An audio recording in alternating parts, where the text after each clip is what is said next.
Hey everybody, what's up? It's Chase. Welcome to another episode of the Chase Jarvis Live Show here on Creative Live, the show where I sit down with amazing humans and I unpack their brain with the goal of helping you live your dreams in career, hobby, and life. On the show today is the Mr. Sebastian Junger.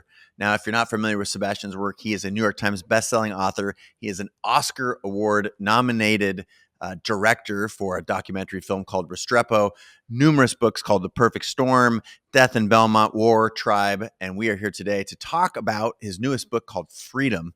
And in this episode, we talk about the relationship between creativity and community, the relationship between community and freedom.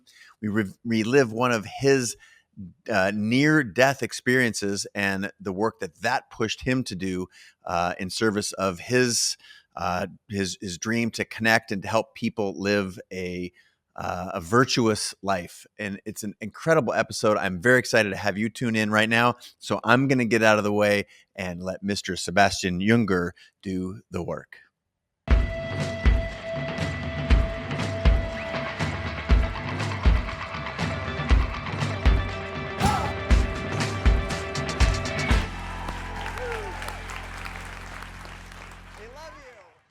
Sebastian, thank you so much for being on the show. Welcome. Thank you very much for having me. Appreciate it. And I shared some small talk before we started recording about our last meeting, which was some 11 years ago now. I've got a great photograph of you here on my phone for the people who are watching this show. I'm putting it up on the screen. You were 11 years ago, almost 11 years and a couple months. Since then, you have done a lot. You've, had some Oscar-nominated documentaries. You've had numerous books, including a couple of bestsellers, and most recently, the book Freedom. We're going to cover a lot of ground today because, in many ways, your history, your work, also traverses a lot of ground. And I wanted to start off with how you describe yourself. Our audience are creators and entrepreneurs. Curious by nature, but I'm curious how you describe yourself, given that you've done so many different things, from film to photographers, and maybe you describe yourself as a father or an artist or a journalist. Tell me that to start off with. Give a little background. Yeah. Well, professionally, I'm an author and a journalist. I write long form nonfiction. Um, and I started making documentary film when I was with American soldiers in eastern Afghanistan in a lot of combat. And I had a video camera. I started shooting, and that got me onto documentary film. And I've made a bunch of those.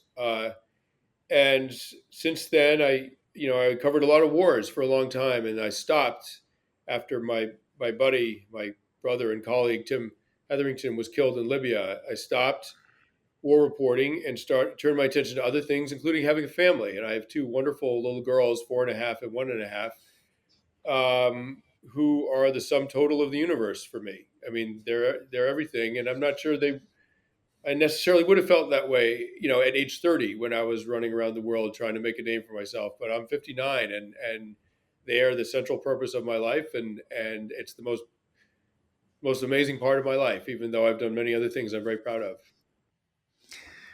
Is there an easy way to describe that connection? The connection, in many ways, so much of your work is about humanity, the positives, the negatives.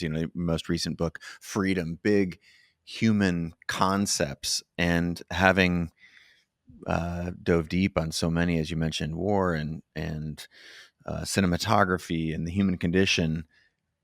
Is there some sort of larger narrative here about the meaning of life now that you've gone off and lived these adventures, and ultimately now you described, your children as the center of your universe? Is there a larger lesson there, or am I just am I ascribing that and it's not real? Well, I mean, the ambitions that young people have are important, and they're important to them, and they're important for the world. That there are ambitious people that try to accomplish things, and we all of us in society benefit from those people and hardworking people of every capacity, right? Um, and having a family is this very different kind of energy, and it's when as soon as you have a family, you immediately become very ordinary in the sense that the minutes and hours of your days are filled with things that every other family has to deal with. Dirty diapers and meal times and upset children and sleepy children, and it's extremely mundane, right? And I have my for a lot of my life as an adult, I've striven, is it, or strove? I can't. I'm not even sure what. Strived. I have tried. We'll go with try. I have tried Okay. to excel at things, right? And sometimes I think I've succeeded. And all of a sudden, you become a parent, and you realize, wow, I'm I'm now in very beautiful ways exactly like every other parent. And there is a quiet comfort in that, a kind of relaxation and peace of mind that comes with that realization. It might not come if you were 25 and ambitious, but now I'm 59, and the comfort of that is enormous. And it really allows for me to love in the most profound, powerful, beautiful way possible. And I didn't know that there were feelings like this, like one has for one children. It's devastating. And now I look back on my career as a war reporter, my former war reporter, and I've been in many situations where families, I've covered African civil wars in West Africa and Bosnia and a lot in Afghanistan. And I look back and I realized I was surrounded by families. I was surrounded by terrified parents, people who were terrified that something bad would happen to their children. And back then I didn't have kids and I just didn't quite get it. And now I get it. Now I realize how unbelievably frightening those situations must have been for those poor people. And I remember I was in the Liberian Civil War in 2003, and it's a very, very bad time. A lot of people were killed, and I had some pretty unpleasant issues with the Taylor government that had accused me of being a spy, and it was terrifying. The whole thing was terrifying. But there was mortars were coming in and wounding people, killing people, and wounding people, and they brought this guy in who was badly wounded with shrapnel, and we got him to Doctors Without Borders. They had a little office there. They're sort of like cutting people open under a tent and trying to save them. And I helped lift this man onto a stretcher, and I got his blood on me, right? I mean, I lifted him from underneath him, and his, I pulled my hands back, and they were covered in blood. And he looked at me and he said, "Can I say goodbye to my son?" And there was this little 5-year-old boy who was just terrified and didn't want to let go of his dad. And his dad was going into surgery, and he knew he might not survive it. He didn't know how badly injured he was. And I said, "Of course, sir. Say goodbye to your son." And they hugged. And I didn't quite get how profound that moment was, how tragic that moment was until I myself became a parent. And I almost died last year of a sort of freak medical thing. And the main psychological burden of that was that my little girls almost lost their dad. It wasn't me dying that bothered me. It was that my girls almost lost their dad. And so you live in a kind of, as a parent, you live in a kind of terror, kind of ongoing low grade terror that something will happen to them or something will happen to you, and you can't take care of them and love them, and they'll be left on their own. And it's just it's the cost of being a parent and loving your children, and it's worth that cost. But I got to say, sometimes it can be really unsettling. I don't know if you're cognizant of this, but two central bit of two of those, the narrative arc that you just shared, at the heart of it was love. The word love, you used it twice. And I'm wondering if in all of your adventures writing about disasters at sea, wars abroad, your journey uncovering homecoming and belonging and so much here in the United States is, and I understand these are big, rather prophetic questions for us to start our conversation with, but I'm curious the role that love plays in all that. Is that, have you deduced it? Is it more family or humanity, or is love, given that that was a central concept in those two little pieces that you shared just now? Is it love? Well, yeah, I mean, love is central to the human experience, and people that don't experience love often have devastating psychological issues, mental health issues. I mean, love is the thing, right? The thing that allows people to survive almost anything, any travail or hardship or danger. Um, and children who don't feel um, loved enough when they're very young, have an enormous burden for the rest of their lives. They have anxiety and bipolar depression and rage issues and all kinds of stuff. It all comes down to love. Children, we're social primates, and young, infant humans are completely dependent on their parents for their safety and for their survival. And a lot of the way an infant knows that he or she is safe is that they experience the love of their parents. And there's this very simple equation: my parents love me, they will take care of me. And infants seem to know this very intuitively, very early on. And the children that don't get that are really burdened their whole lives. And so now I go through my life, and I realize the thing that the things that have changed me in good ways are things that are hard, right? Good luck, good fortune, and joy don't really change you, right? They're wonderful things to experience, but they don't change you. The things that really change you are the things that are hard and scary and unpleasant and painful, and hopefully they forge a stronger, more compassionate person, right? But the thing that enables you to get through those difficulties is love, or the even the promise of love at some point in the future. And those two things, hardship and love paired, um, I think can produce a very complete person, a very meaningful life. um, and it's taken me a long time to get there. I'm 59. I'm finally, I slid into home base like at the bottom of the ninth, right? I mean, but I did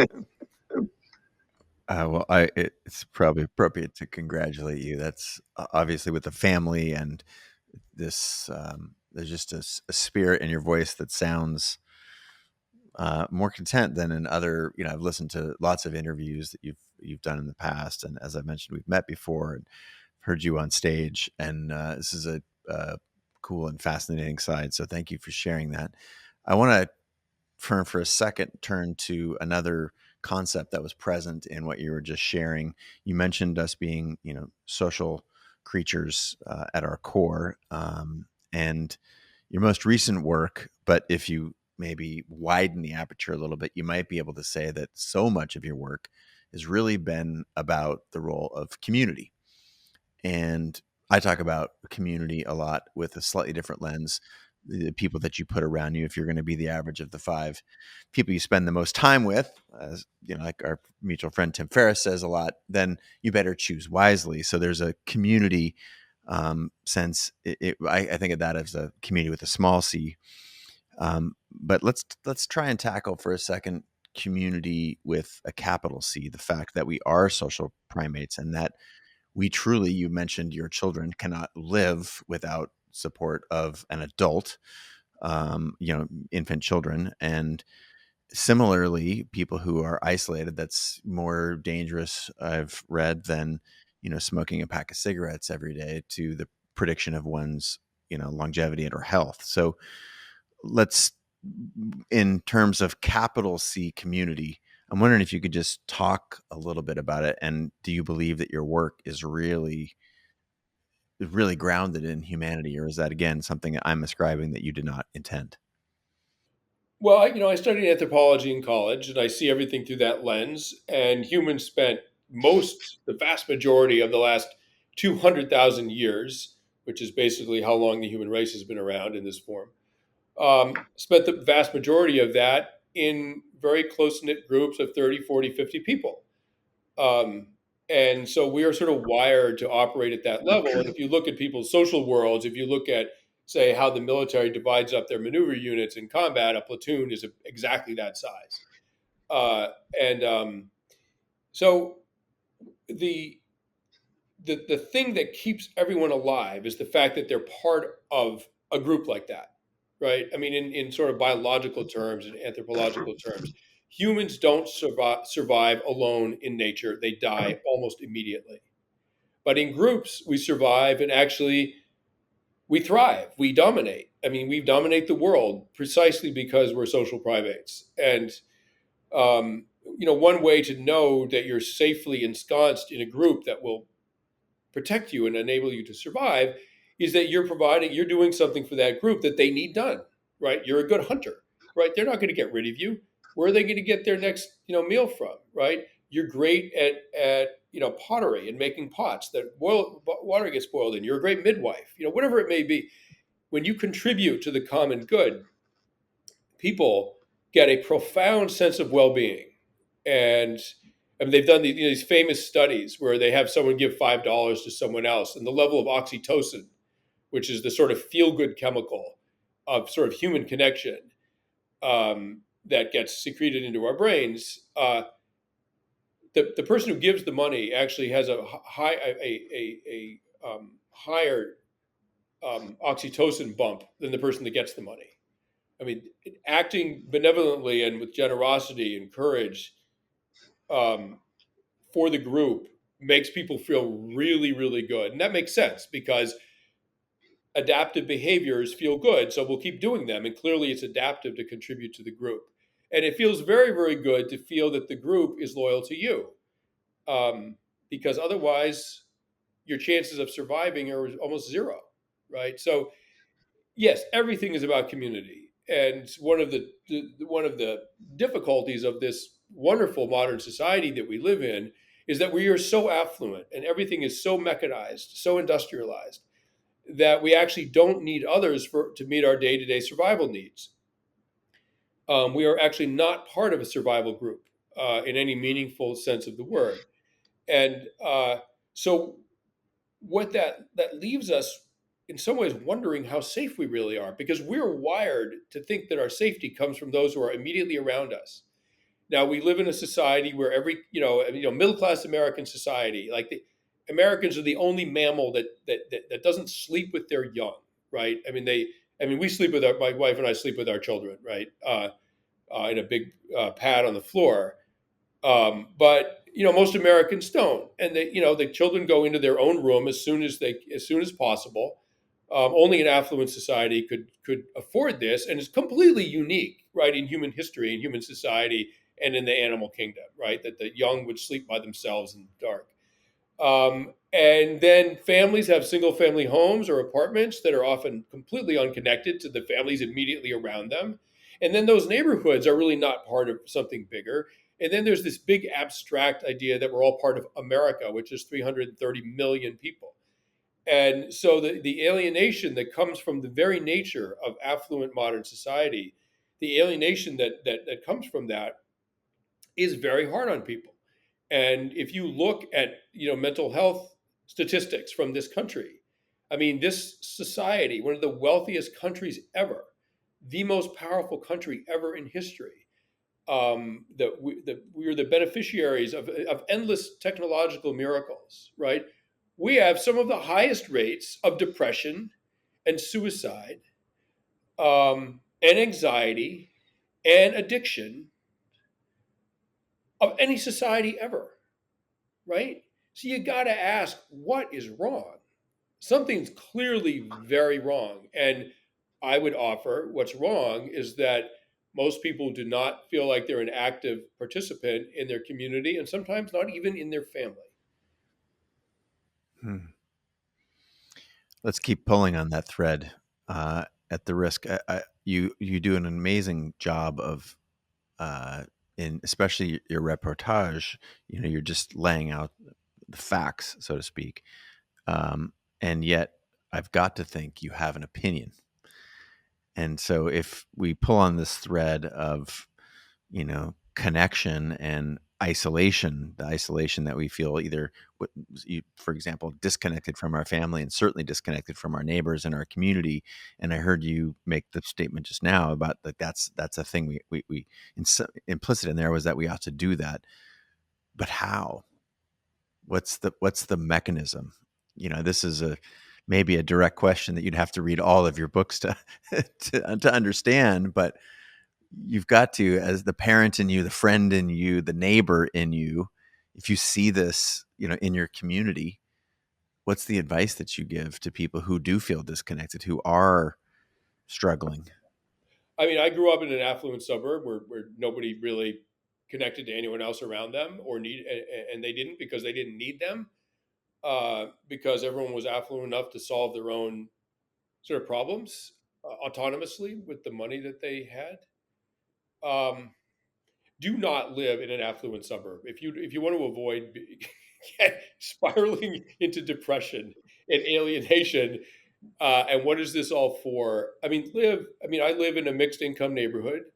All kinds of wonderful people in my neighborhood. I live in the Lower East Side of Manhattan. We know our neighbors. We help them. They help us in a million little and big ways. Um, Hurricane Sandy hit that part of New York pretty hard, some about 10 years ago or so, 9 years ago, and the one of the women in the building, organized a sort of guard shifts at the front door. She found a machete, and she found some young men who were connected to the building, and they took guard shifts guarding the building against looters during Hurricane Sandy when there was terrible flooding. I mean, I'm not saying you got to live like that, but it just speaks to the idea that people in this building in this neighborhood think we got to stick together because stuff can get rough, and there's a local solution to problems like that, and we got to figure it out. And figuring it out feels very good. I there's a lot of documentation about, say, after the Blitz in London. During the Blitz in London, um, admissions to psych wards went down during the bombings, right? Because everyone was like, "Oh my God, I'm needed. We're all needed to keep this glued together while the Germans bomb us," right? Every night for 6 months, 30,000 people died in those bombings, 10 times of what we lost on 9/11. And everyone came out and helped, and people look back. Apparently, Londoners look back on those terrible days with real nostalgia. And this one woman said, there was an oral history of the Blitz that I read. This one woman said, all of us, ordinary citizens, we would have gone down to the banks of the Thames and fought the Germans with broken bottles if we'd had to, had the Germans showed up. And this was a woman and a civilian, and that's where she was at in terms of her willingness to die to defend her people against an attacker. And um, you know, thank God we're no longer at war, and good riddance to all of it. But there is an element of, all right, we're in this together. There is an element of that in a community that is hard to replace when you live in an affluent country, completely removed from stressors like war, and famine and disaster. Does that make then does utility become a central character in modern life, if that's what someone wanted? This particular woman organized the protection of your building, and other, I'm needed, I need to go care for others during the bombings of London. Is utility a key factor then, or are there other aspects of community? Because again, if we think of the tactic that people want to take away from your widely traveled, rich, um, challenging life, a life that you articulated is full of difficult moments that has helped shape character, and that's that character that has brought you back to love, as we're following this arc here. Is it usefulness? Is it finding the role that we all play and looking inside and what we're best at? Is that a thing, or again, am I just making this up? It doesn't even have to be what you're best at. I mean, you could be filling sandbags because the river's rising, or you could be handing out lunches, whatever. I mean, bag lunches. I mean, it doesn't even have to be a particular skill. But if you're not contributing to the common good, you are statistically, I would say, at increased risk of depression. I'll just put it that simply. And so, when people lose their jobs or retire, boom, right? They're not contributing to the common good. They're not useful.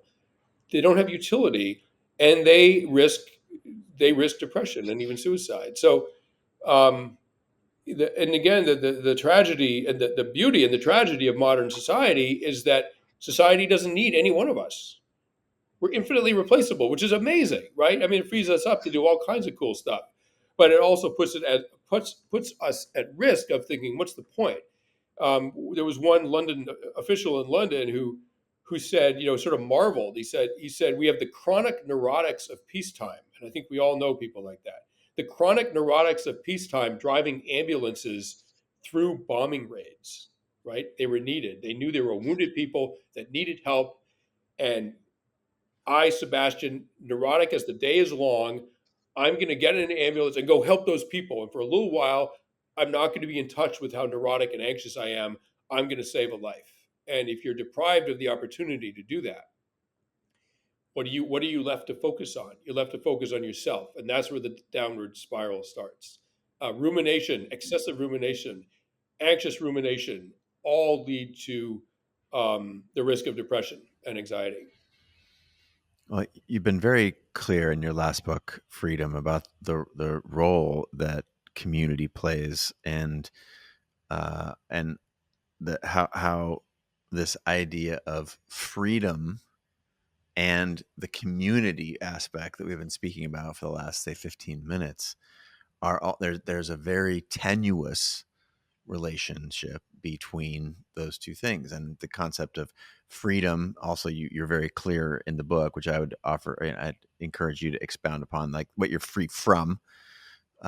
Maybe you could talk just a little bit about the relationship between freedom and community, because I think you've made the point. People can say, okay, cool, I acknowledge I'm part of a community, or if I'm not, I ought to be. There's a richness there. I'm listening to Sebastian talk again, and this is not a new concept to people on the show. It's a community is a huge piece of what we talk about. So, but this idea of the relationship between community and freedom is fascinating to me, and I'm hoping you can talk about it.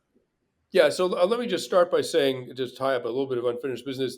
How do you contribute to this country, right? Because you may live in an affluent suburb like I grew up in, and there is really nothing to contribute to. Everyone's doing fine, and if you don't, if you're deprived of, a flood or a rebel attack or a hurricane, if you're deprived of those opportunities to demonstrate your courage and your generosity or whatever, like, what do you do? And so, one way to contribute to this country at the national level, and these are symbolic things, but symbolism, uh, as the church well knows, symbolism is powerful and can take the place of substance, quite well, actually. Um, One way to symbolically contribute to this country, there's three ways that everyone can do. You don't have to be a 22-year-old guy and join the Marines, right?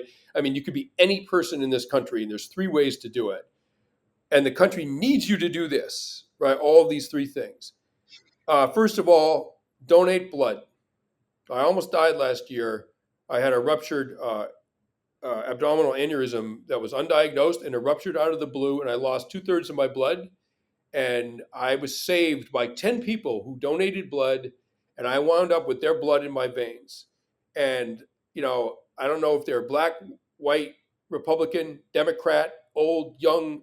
I have no idea. They don't care. I don't care, right? Donate blood because you're going to save someone's life, and eventually your life is going to be saved by somebody else. Uh, Jury duty. A jury of one's peers is the only thing that keeps individual people, like a judge or, God forbid, a ruler, a president or a sheriff or a governor. A jury is the only thing that keeps individuals like that from deciding someone else's fate. Only a group of people can decide someone else's fate, and that's why jury duty is so important. Do not shirk jury duty. Embrace it. It's fascinating. I did it. It's amazing. And it's your duty. And finally, vote. Everybody has to vote. The nation needs you to vote. And if you don't vote, you are choosing to not live in a democracy. Period. End of sentence. And if you don't live in a democracy, you are not in a state of freedom. In the modern world, that's true. And I said that's my piece about how to contribute to this country. If you just do those three things, you will feel connected to this amazing nation. And but so sort of moving on to freedom and community. So freedom is one of the few things people will die for. People will die to protect their children. They'll die even to protect other people's children. They will die to defend their community. and they will die to maintain their freedom, their autonomy, and the freedom of those they love, those they care about. One of the amazing things about the human race is that small individuals and small groups can actually defeat in combat, can defeat larger individuals and larger groups. That's not true for any other species, only humans. And my book, Freedom, is about how that all works. It's divided into three sections: run, fight, and think. The first instinct in human history, going back thousands of years, the first instinct for a group that's facing a more powerful adversary is to just run away, like the Apache did, right? The Apache in the Southwest managed to maintain their autonomy for hundreds of years while their wealthy, sedentary Pueblo neighbors were rolled by the Spanish almost immediately. The Apache were mobile, and that allowed them to stay free for hundreds of years, almost to within my grandmother's lifetime. She was born in 1900. But if you can't outrun your oppressor, you're going to have to outfight them. And that's eminently possible. And my book Freedom is a study of how underdog groups actually defeat more powerful adversaries at the individual level and at the group level. The Montenegrins defeat when the Ottoman Empire invaded Montenegro in the early 1600s. They outnumbered the Montenegrins 12-1, and the Montenegrin fighters handed them their hat over and over again. If this were not so, if this were not possible, freedom would not exist in the world. The world would be basically a system of fascist megastates that were controlled by a moneyed elite that ran everything to their benefit. That's not what the world actually looks like. As evidence, the Taliban defeated the most powerful military ever in human history, the United States, and they did it over 20 years. I loathe the Taliban, but the fact that they were able to do that means that some degree of self-determination is possible even by small outgunned groups. And finally, if you can't outfight your oppressor, you're going to have to outthink him. And that's where these very, very complex movements spring up of how to maintain freedom and autonomy within a society. The labor movement 100 years ago in this country was basically a very, very long chess game that labor organizers played with the US government. And one of the breakthroughs of that chess game was putting women on the street in protests and facing down National Guard troops with fixed bayonets. And faced with women, the soldiers didn't know what to do, right? They were completely stymied. It was women that tipped the balance. And as one cop said at the time, a police captain said, one cop can handle 10 men, but it takes 10 cops to handle one woman. That is outthinking your adversary, right? So that's my book in a nutshell. But here's the interesting thing about freedom and community. During the colonial era, the frontier era of this country, people were constantly leaving the area, the zone of government influence, and going out west to the Wild West, even Western Pennsylvania, Ohio, Missouri, on and on until they reached California. And what they were doing is looking for their freedom from the control. Some would say tyranny, maybe, but certainly the control and the oversight of the federal government. They didn't like it, and they went to the wilderness, right?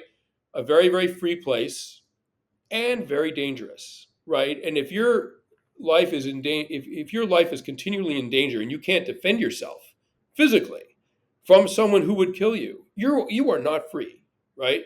So what I looked at the Pennsylvania frontier. My family on my mother's side settled in Pennsylvania in the 1780s or earlier than that, and some of my ancestors were killed by an attack of one of the native tribes of the area. They attacked literally the log house that my ancestors lived in. At any rate, so these early settlers were, they were going into this incredibly beautiful, incredibly dangerous place, and they did not have federal oversight. Right, they were on their own. But the only thing that kept them safe was that they had a kind of mutual defense pact with all of their neighbors. And when there were Indian uprisings and Indian attacks and frontier wars, they would all band together. And the deal was that if you were part of this community, you had to fight. It wasn't a choice, right? You had to fight. You had to help repel the Indian attack. And if you were not willing to fight, and as a man, particularly, if you were not willing to carry a weapon at all times, a scalping knife, a tomahawk, and a rifle, at all times, if you were ever caught without those weapons, because these attacks sometimes came really out of the blue, you were banished from the community. You were not wanted. So in a sense, they achieved freedom from federal oversight, but were part of a community system that required even more loyalty than the federal government did. So basically, you cannot be completely free and completely safe at the same time. Your safety comes from the proximity of others and being part of a group. And as soon as you're part of a group, you have to abide by its norms, and suddenly you're not free again. Hmm. So here we are, modern culture. There's an underpinning in, at least in American culture, of individualism, and that being tied to your freedom. And so keep moving along this path that you've got us on here. Uh, I would argue that most people who are listening or watching believe in their independence, their autonomy, their opportunity, to pursue their dreams in career and hobby and in life. And what I've argued is that individuality is inextricably tied to being part of a group. So, as someone who's found your own calling in life through films and books and storytelling, uh, would you give some advice on this relationship between someone's individual choices and the choice or the requirement to find success that ties us to community? Well, yeah, I mean, look around yourself, look around me. Like, I'm in a building that was built by people I don't know. I'm sitting in a chair that was built by people I don't know. I fed myself today with food that was grown by people I don't know. The idea that I'm not part of a wider network is just laughable. Everyone is. You drive a car, someone drilled that oil out of the ground and built that car, right? And absolutely nobody provides all of the things that they need for their survival. At the end of the day, even if you do, eventually you're going to have a medical issue and no one performs their own surgery or their own dentistry, right? Like, I'm sorry, you're part of a network. And so the question is not, I mean, yes, within the limits of our laws and our constitutional rights, uh, we are free to pursue our interests and our livelihoods, and we are free to pursue happiness, as it says in the Constitution. Um, and we have the right to be free of oppression, right? But that doesn't mean we are free of obligation. You're part of a group, right? That doesn't come for free. Now, what you owe is up for debate. I mean, that's part of the great conversation of a democracy. What do you owe to the group? You definitely owe your taxes. I would argue you owe your damn vote and jury duty and donate blood once a year. Um, and but what else do you owe? And there's a very good argument that you owe Americans to not drive on the left hand side of the road because you're going to kill somebody. You owe Americans to stop at red lights and not drive drunk. You owe that. Are you free to do otherwise? Yeah, you are. But that makes you a very not a good person, and you will probably wind up in jail. But you're free to do it, right? So you have your freedom, but there are consequences. You owe a certain amount of responsibility, of responsible behavior to your fellow citizens, and you can tell that very easily when there's a line at the bank or the post office. There is no law that says you cannot cut that line, right? You're not breaking the law.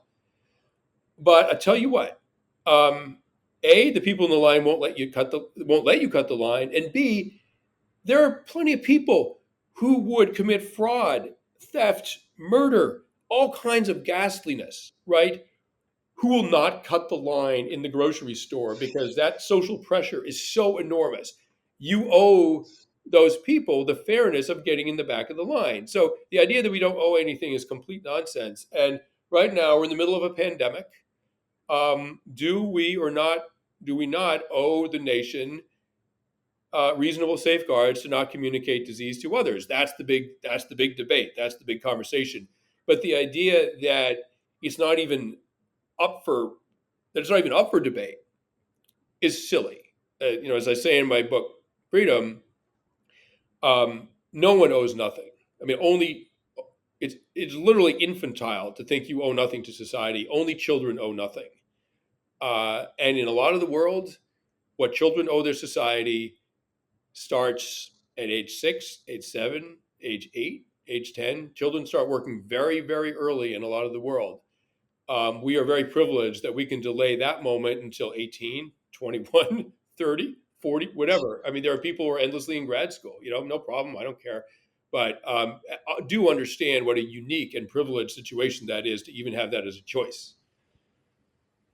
Indeed. Yeah. And I think, to make this podcast about vaccination, I think is not my objective, but I think it's fascinating that the idea that we owe our uh, agreement to wear a seatbelt. So sure, we don't, harm others, but that we're not burdening the medical system for, um, you know, dying in a car accident, for example, or getting unnecessarily harmed. And the extension of that to other things like public health, public safety, in terms of the vaccination, is certainly makes the case for that you can't not participate. You can't participate in society and not owe things. It's not realistic. So thank you for going there. That was where my next question was going to go. But I want to take us on a different path now. I think this relationship between community and freedom, and I've written about even the concept of a band. It's not the four people on stage. You go see a production and there's hundreds of people. You talked about food and medical. You can't perform surgery on yourself. And speaking of dentist, I was in the dental chair today, and I'm very glad I did not have to do my own dentistry. But I want to shift to topics and go to your creative process, because there are a few people who have the range that you have, from reporting to writing narrative arcs about nonfiction survival, say, and documentary films. If I asked you the blunt question of, like, what's your creative process, um, knowing that you've got all kinds of different media that you work in, let's try and answer the question. What's Sebastian's creative process?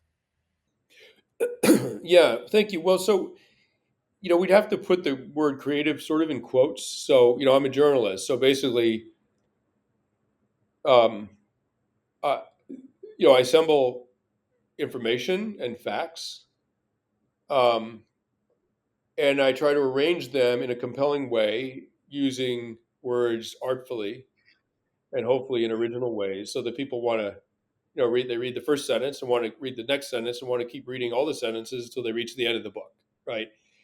Um, I'm not looking for inspiration, right? I'm not a novelist. I'm not a fiction writer. I'm taking the world as I have sort of like copied it into my notebooks and into my interview tape recorder and sometimes into my video camera. I'm taking the world as it exists and figuring out how to reassemble it in a meaningful way that gives people a greater understanding about something. Um, I mean, I can't imagine being a fiction writer where you're trying to create a world in your head and then project it onto the wall for people to watch as a kind of movie, with words. Like, I mean, I don't know what you have to have done in a previous life to be sentenced to that job. Jesus, right? I mean, how hard? Like, how hard is that? I'm not touching it. Journalism's hard enough, but the creative process, using the word loosely, the creative process for me is I do all my research. I have it all categorized and arranged and organized around me. Some of it's nailed to the wall, like literally nailed to the wall in front of me, and some of it's stacked up over here in a pile of books, and some of it's spread out. I made this big, huge desk out of a piece of plywood and some, yeah, it's a rough looking thing, but it serves the purpose. And it's all spread out. And I think, okay, for me, like understanding the world and communicating the essence of how the world works and what life is, like doing that is sort of a sacred task, right? And I feel very lucky, very honored that I can do something that I feel is sacred in some ways. And I feel an enormous obligation to do it honorably and accurately and without bias and with the intention to sort of help people live their lives with insight and knowledge and dignity. Like that's how I see my job. And so when I write something, it doesn't feel like it's coming out of me. When I'm writing well, the way I experience that subjectively isn't some kind of inspiration, right? Where I'm the originator of the thought. It feels like I've understood something crucial and that the truth is sort of flowing through me and I'm transmitting it. And I'm an atheist. I do not believe in God.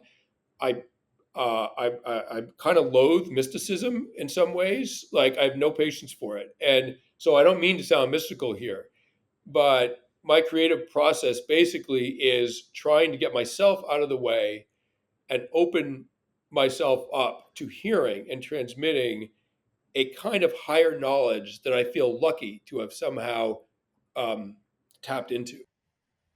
Were those skills, do you feel like you were born with them, or did that the ability to do that, to pour it onto the page and onto the screen and out of the camera, and even the ability to edit and use the word arrange? To me, that's a very creative act. But how do you look at that as a, is that a gift? Is that a muscle?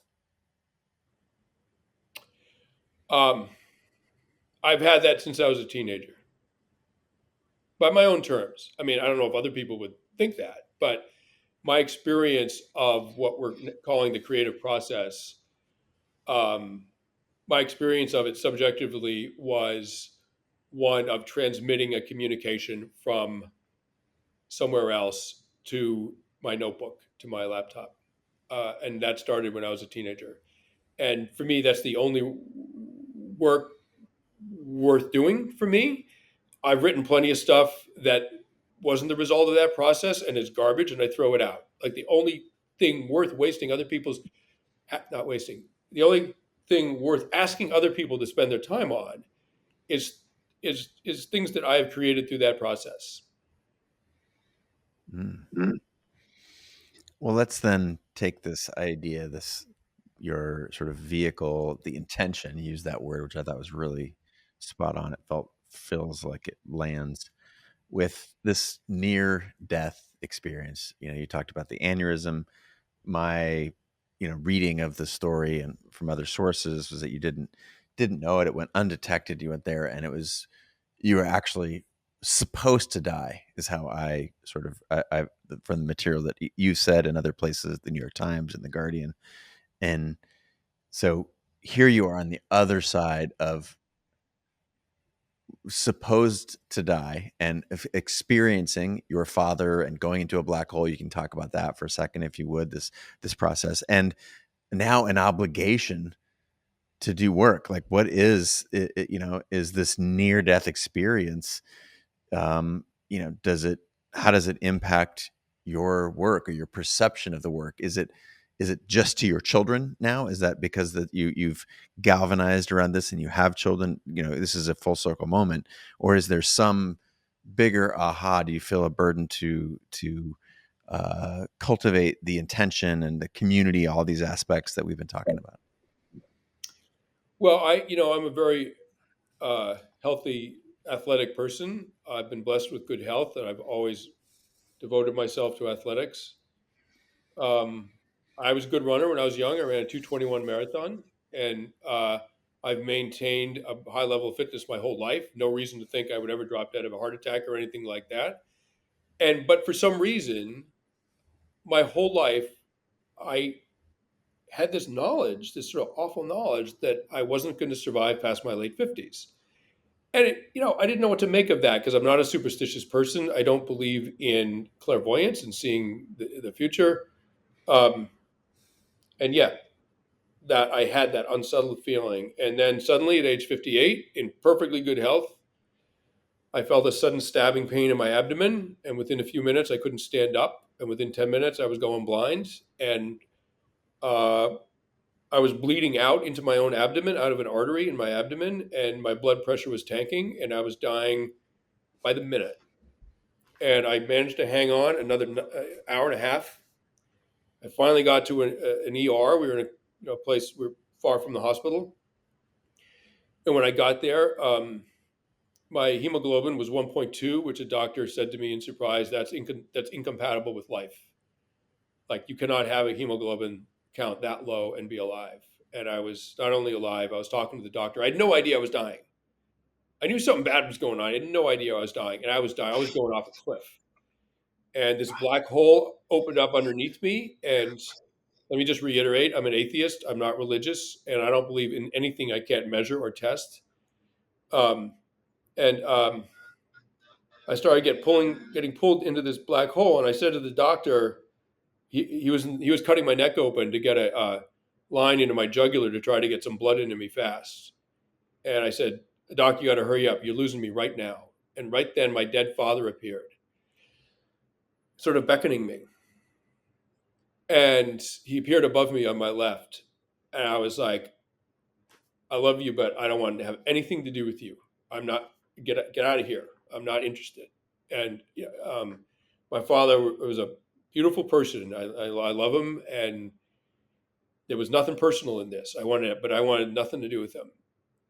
And those doctors somehow saved my life. It took them another 8 hours. I was in agony. They couldn't give me a painkiller or anesthesia because my vitals were so low. My kidneys were failing. It was a long, long 8 hours, and they did it. And I woke up the next morning, and the ICU nurse said, "Good morning. You almost died yesterday. In fact, no one can figure out why you're alive. Like, you shouldn't have been able to survive that, and we're still figuring out how that happened, how you made it. And you're a very lucky man." And then she came back an hour later.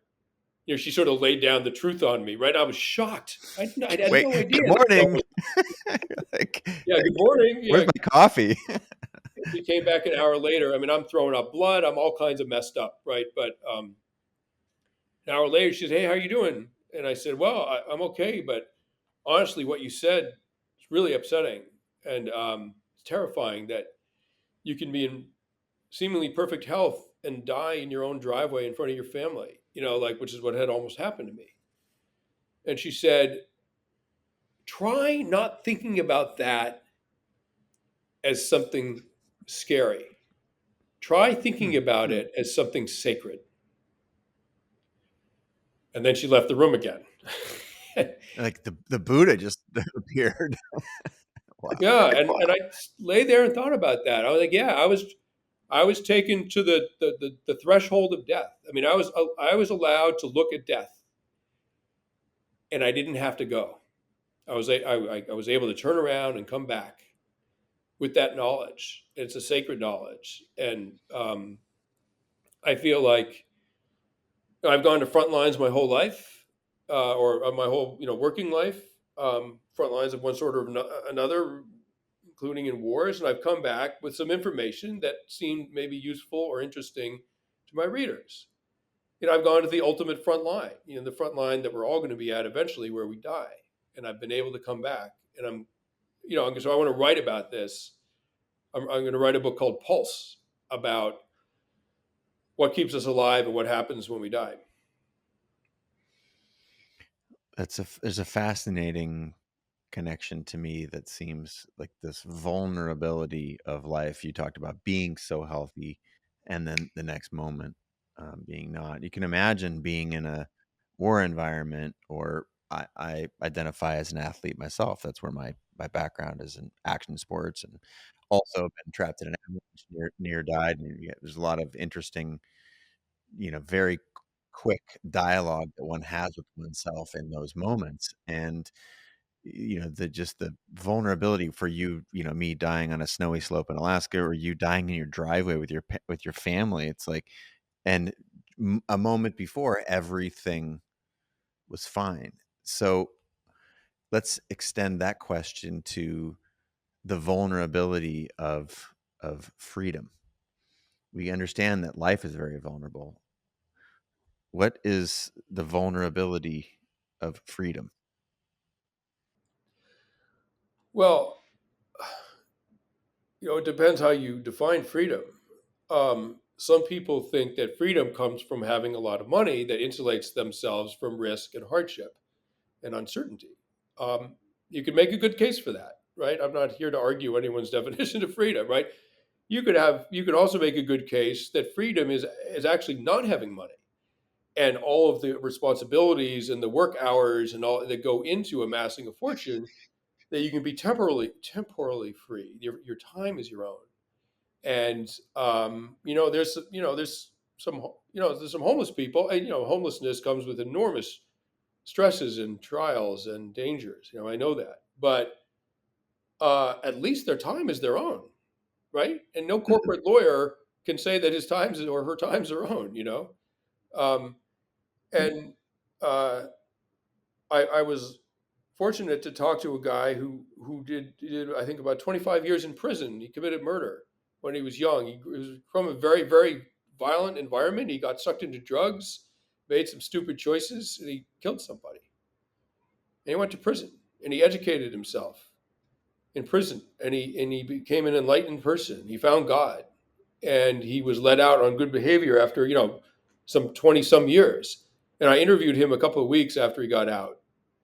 I said, a fascinating conversation. He was a brilliant, brilliant man. I said, I feel silly asking this, but is it possible to be more free in prison than outside of prison?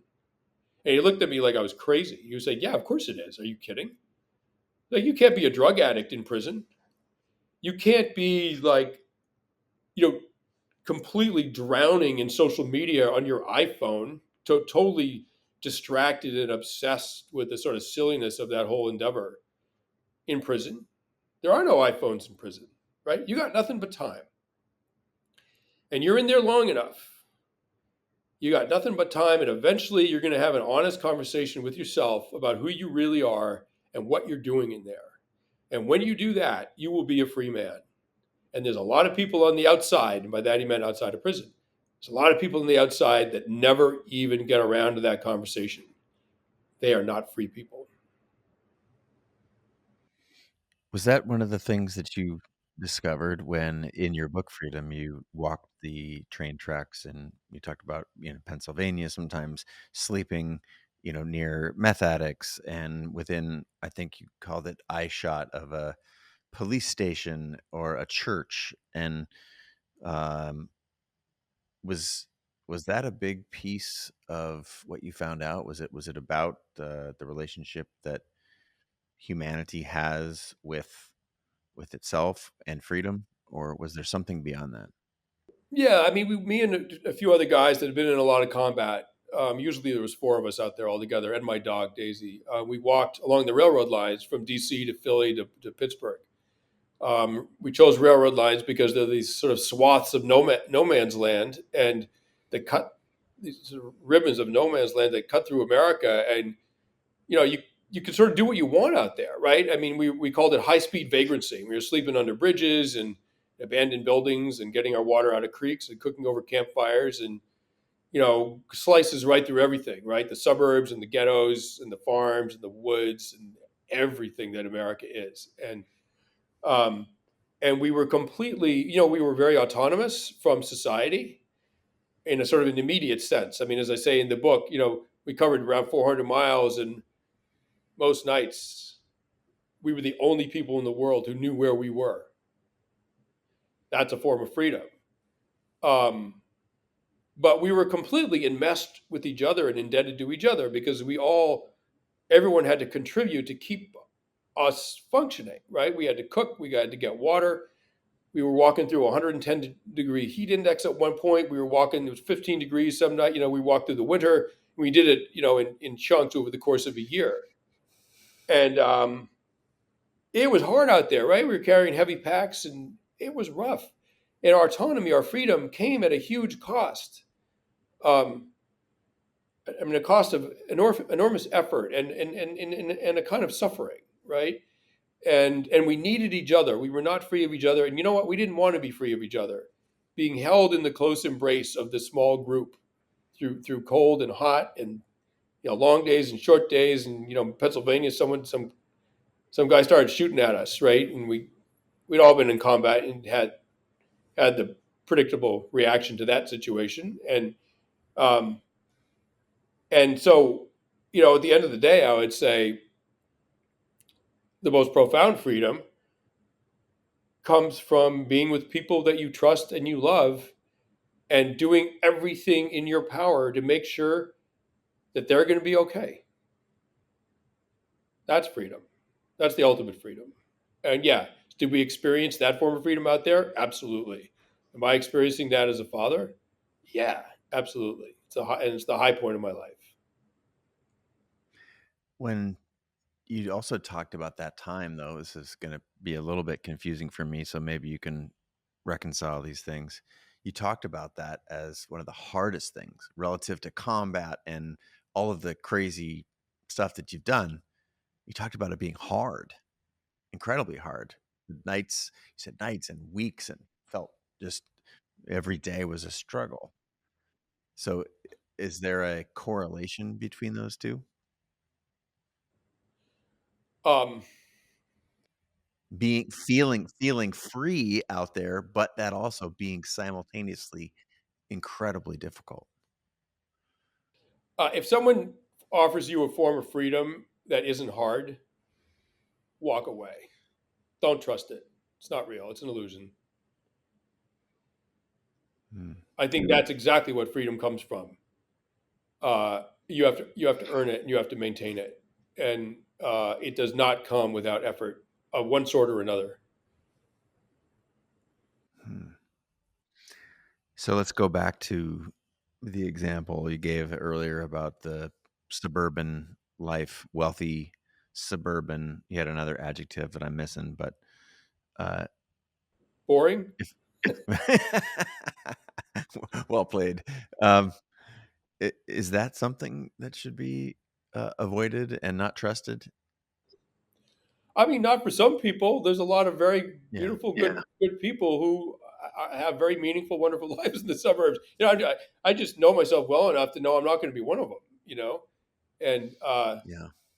so I'm not advocating anything for anybody, but know thyself. You know what I mean? And if you're depressed, I would say, look, I'm not a shrink. I don't have data for this, but I'm going to hazard a guess that isolation is known to lead to a vulnerability to depression, and the forms of isolation that exist in the suburbs are well known. And I would say if you live in the suburbs, you're at a slightly increased or maybe significantly increased risk of depression. I'll just put it like that. How about the role of learning? You've clearly taken on some of these crazy experiences, including uh, at 55 taking up boxing. It's a skill that you're learning, and from what I understand, learning to play the accordion.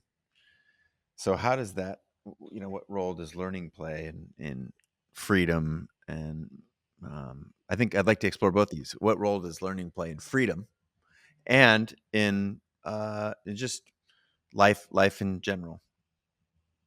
Well, in terms of sort of biology and human history, if you can't defend yourself, if the group that you're part of can't defend itself, you're at risk of losing your freedom to a more powerful person, a more powerful group, right?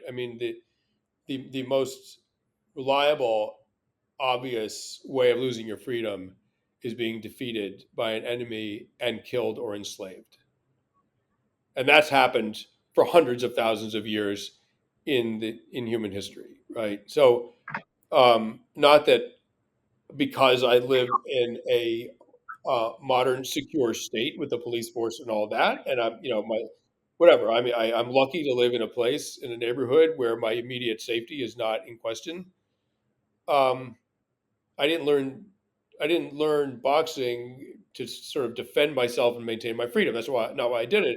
I was going through a divorce and I needed something really intense and engaging, and I'd always wanted to learn how to box, and I've always been a good distance runner, but I don't think I can fight worth a damn, and I wanted to change that, right? And change it, I did. Like I'm okay. You put some gloves on me, I'm all right. In the ring, and my trainer would laugh at that, but I'm just going to go ahead and say it. Um, and I learned accordion because it's a beautiful instrument, and I love every musical tradition that instrument's in, and everyone plays the damn guitar, and I was like, my whole life I was wanting to play accordion, so I was like, I'm getting divorced, I'm living in a weird place in the middle of Manhattan, in this weird walk up semi rental thing, and I'm like, all right, I know what I'm going to do with my time. I'm going to learn to play accordion, and I'm going to learn to box. And I'm just going to have some dead time for a while in my life and put my head back together. And I was periodically going out on these railroad treks with my brothers, and that's how I passed the year or so that it took to end my life with one person, and move on to the next phase. Well, again, the your work has transcended so many genre in a really interesting way. The material, the content that you've written about, it's been incredibly inspiring to me and to so many others. And uh, a last set of questions is around how do you view your work? Do you view it as an obligation, as a vehicle, as a mechanism? You talked about intent, and so what is the intent with your work, and you mentioned a book that you're writing called Pulse. Talk to us about the intention of your work, and is that something that you're gonna keep doing? The intention of my work is to help people make sense of the world, make sense of their lives, and uh, to lead their lives with dignity and understanding, um, and to have compassion for other people. I mean, that's what I do my work for. And um, no, it's not an obligation. It's an enormous honor to be to have, for some weird, freakish reason, I have the skill set that allows me to do my research and arrange words in English on the page in such a way that people want to read them. And it's an enormous honor. And because my work is at least intended and hopefully results in people leading lives of more understanding and dignity, even in some small way, like that to me makes it a sacred task. A sacred task, the way teaching is a sacred task, the way the ministry is a sacred task. And I say that as an atheist, but it helps people lead lives of greater dignity and understanding. And so it's sacred. Um, Therapists, I mean, the list goes on, right? And hospice workers, I mean, whatever, doctors. Um, it's all sacred if you define it the way I choose to. And so for me, that I've lucked out to be able to do something that I consider to have that kind of importance and meaning, like, oh my God, how lucky am I? Like, I'd practically do it for free, I mean, just to be able to do it. I think when you tap into that, that's a very common thing that I've heard. And I want to say congrats again on your book, Freedom. Profound as so many of your other books and your other work. Thanks again for being on the show. Is there a place you'd steer us to the people who watch and listen to the show if they want to know more about you or your work? Any particular handle on the internet or destination coordinates out there in the world besides just buying a copy of your latest book? Yeah, I mean, my website is sebastianjunger.com, Junger, sebastianjunger.com, pretty simple. I only have a flip phone. I don't do social media myself, but my publisher does for me. I give them content and they put it up. So I'm easy to find on Twitter and on Facebook. And that's about all I know how to say about where to find me. That's great. One last line of question, since you hinted at it earlier and just said it overtly there. Um, Social media, clearly, you've got some issues with it. Can you comment on that? Is it a one-way street, only bad, or are there some good things, or how do you see that?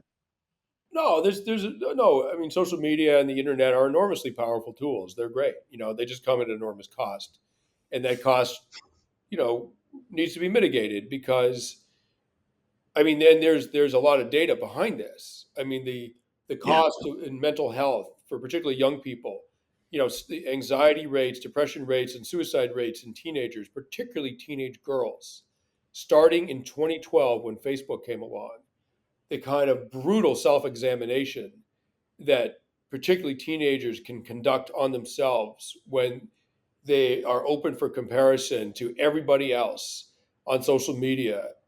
It has a devastating impact, and for me, it's just a waste of time compared to other things that I could be doing. So If I'm at my desk and I got to check my email and social media, whatever, like no problem. I'm at my desk, I'm working, it's part of my job. But God forbid I find myself walking down the street on a beautiful spring day with the whole world passing by, all of humanity passing by, the old people, the young people, the homeless, the beautiful, the everything, the children, whatever, the whole freak show. They're passing by and I'm buried in my phone. Are you kidding? Like, hopefully I'll trip off a cab and get hit, trip off a curb and get hit by a cab and put me out of my misery. You know what I mean? Like, I'm not going to do that. The world's too bountiful and too amazing to lose any bit of it.